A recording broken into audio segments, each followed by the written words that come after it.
Hi everyone, welcome back to Mounamma diaries. ఈరోజు ఏంటంటే, guess చేస్తారా మీరు ఏంటో? మీరు ఫస్ట్ పిక్ చూసారు కదా, గెస్ చేసి నాకు కామెంట్ చేయండి. ఏంటంటే నేనే చెప్పేస్తా, అది దొండకాయ పచ్చడి. నాకు తెలీదు అందరూ దొండకాయ పచ్చడి చేసుకుంటారా లేదా అని. మేమైతే దొండకాయ పచ్చడి చేసుకుంటాము.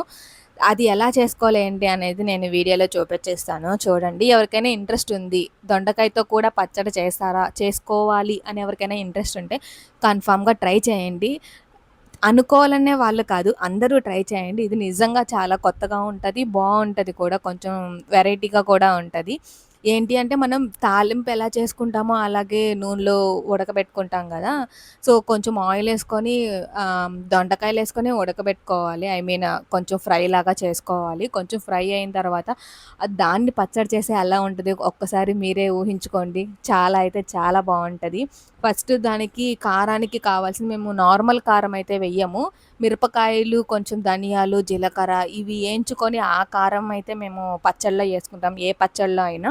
రోట్లో నూరుకుంటే ఇంకా చాలా బావుంటది. కాకపోతే మేము ఒకప్పుడు రోట్లో నూరేవాళ్ళం కానీ, ఇప్పుడైతే మిక్సీలోనే యేసేసుకుంటున్నాము. మేమైతే రోట్లో ఏం చెయ్యట్లేదు. రోట్లో చేసినప్పుడు గూడా ఒకసారి చూపిస్తాను. మా అమ్మమ్మ వచ్చినప్పుడు రోట్లో పచ్చళ్ళు చాలా చేస్తది. ఈసారి వచ్చినప్పుడు నేను మా అమ్మమ్మ దగ్గర పచ్చళ్ళు చేసి మేము వీడియోస్ పెడతాను. ఇవైతే నార్మల్ మనం తాలింపుకెలా ఆయిల్ వేసుకొని ఇవి ఏంచుకుంటామో సేమ్ అలాగే ఏంచుకొని, మిరపకాయలు ముందుగా ఏంచి పెట్టుకుంటాం గదా! అవన్నీ ఏంచి పెట్టుకొని, ఇవి చూడండి బాగా కొంచెం ఫ్రైకి ఎలా ఎగతాయో అలా ఒక మాక్సిమం ఒక 50-70% అంతలా ఏగితే చాలు. ఎందుకంటే మనకి పచ్చి వాసన పోతదనమాట ఏగితే. లేకపోతే పచ్చిగా, ఇప్పుడు మన దొండకాయలు మీకు స్మెల్ తెలుస్తది కదా! కొంచెం పచ్చిగా ఉంటది. సో, అలా చేసుకుంటే పచ్చిగా ఉంటదని కొంచెం ఒక 60-70% దాన్ని బాగా బాయిల్ కాదు, ఫ్రై చేసి ఆ తర్వాత పచ్చడి చేసుకుంటారనమాట. మామూలు మిక్సీలో ఫస్ట్ మిరపకాయలు, ఉప్పు అవేసేసుకొని, కారం పట్టేసుకొని, దాని తర్వాత దొండకాయలనేది యేసుకొని, మనం చింతపండు ఉంటది గదా! చింతపండు వేసేసుకొని మిక్సీ చేసేసుకోవాలి.